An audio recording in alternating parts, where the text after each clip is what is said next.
in a long time. The last time I had energy like this, I was a freaking teenager. How come nobody tells you that hitting the 6-month mark will make the pain and suffering of the first 5 months so worth it? The end of my second trimester was going out with a bang. I'd finally managed to gain some weight. Yay! My shifter metabolism made putting on the pounds difficult, and I was already eating Olympian in training calories every day to keep from losing more body mass. Needless to say, the extra pounds thrilled me. I'd made a comment to that effect, and my bestie Nadine had threatened to throat punch me. "Those 6-month hormones are amazing," Reggie said.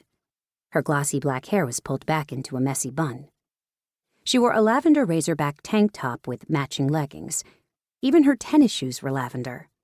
The color looked amazing with her dark brown eyes and pale skin. "Unlike you," Nadine complained, "I was a beached whale from 6 months on, but even I still look back on the energy I had then with some envy. Those days are over." Nadine looked far from a beached whale in her gray shorts and a Moonrise SD t-shirt. She'd lost all the baby weight and had added extra muscle and tone to her physique over the past year. Even so, looking at the 3 J's, I could see why she was tired. "I imagine triplets take it out of you." I looked down at my belly, now the size of a volleyball. Thank heavens this is a womb for one. I had on one of Nadine's hand-me-down maternity workout tops. The top was light blue with yellow daisies on it. Super cute, but a little roomy on me.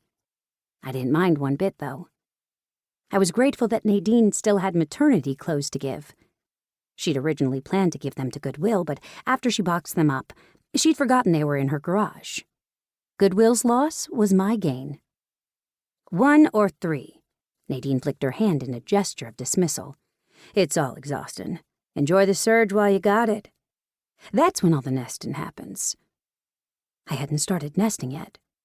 Not in the way that most people talked about it. Parker and I had discussed getting the nursery painted, but I kept changing my mind about colors. I guess I better get to getting on the crib and stuff. I just hate to spend the money. It's all so pricey. Reggie's knees went high as we picked up the walking pace. "The bigger your belly gets, the tighter your wallet gets," she said. "I remember worrying about every nickel and dime when I was pregnant." No lie. Nadine shook her head with a laugh. "Kids are expensive.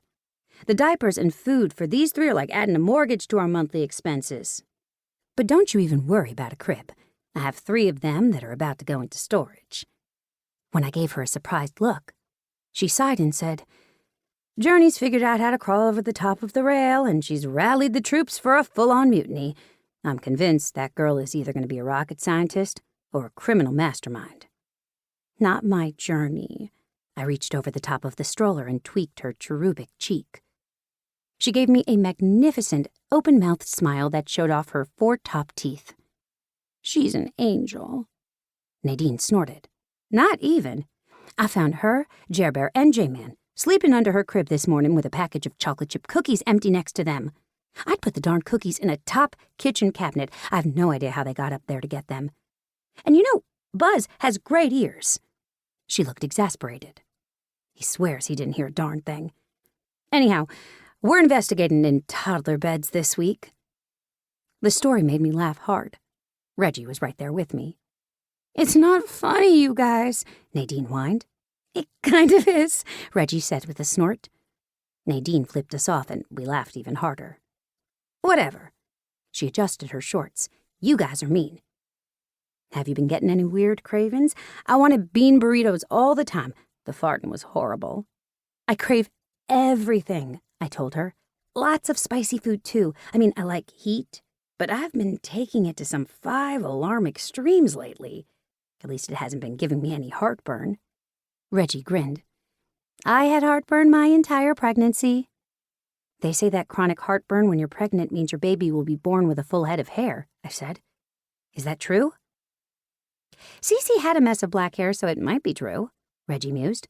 "But scientifically, I have no idea why it would work that way." "Maybe all the acid stimulates hair follicles," Nadine interjected. I chuckled. "That would only work if your stomach doubled as a uterus." "What do I know?" Nadine shook her hands out.